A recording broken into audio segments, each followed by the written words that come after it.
நிறைய திருப்பங்கள் வருமா? 7.5 சனியில் படாத பாடுபட்டீங்க, உடல் ஆரோக்கியம் பாதிச்சது, விரயமாக இருந்தது, செய்கிற தொழிலில் ரெக்கக்னேஷன் இல்லை சார், எனக்கு பணம் கூட முக்கியம் இல்லை சார், நல்லா செய்கிறீங்க அப்படின்னு ஒரு ரெக்கக்னேஷன் இல்லாமல் போச்சு. இதுக்கெல்லாம் உங்களுக்கு விடுதலை காலமாக இருக்கிறோம். ஆனால் ஒரு இடத்துல நீங்கள் கவனமாக இருக்க வேண்டியது, ஜென்மத்துக்கு ராகு வரார். இதுவரைக்கும் குடும்பமாக்க தனஸ்தானத்தில் இருந்தவர் உங்களுக்கு ஜென்மத்திலே வரும்போது புதிய வாழ்க்கை, புதிய பயணம், புதிய வாய்ப்பு, இதெல்லாம் கதவு தட்டும். வெளிநாடோ வெளி மாநிலமோ வெளி ஊரோ போகக்கூடிய வாய்ப்புகள் வரும். காளி வழிபாடு பண்ணுறது, துர்க்கை வழிபாடு பண்ணுறது அற்புதமான பலனை கிடைக்கும்.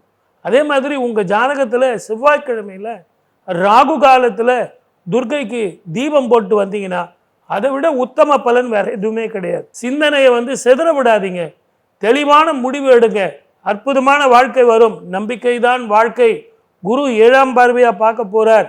ஆகவே நினைத்ததை சாதிக்கலாம், திருமண வாழ்க்கை நடக்கும், குழந்தை பாக்கியம் கிட்டும், வீடு வாங்கலாம். இப்படி நான் சுப பலனா சொல்லிக்கிட்டே இருக்கலாம். எது எப்படி இருந்தாலும் நல்லதே நடக்கும். நம்பிக்கை தான் வாழ்க்கை. வாழ்க வளமுடன். All the best.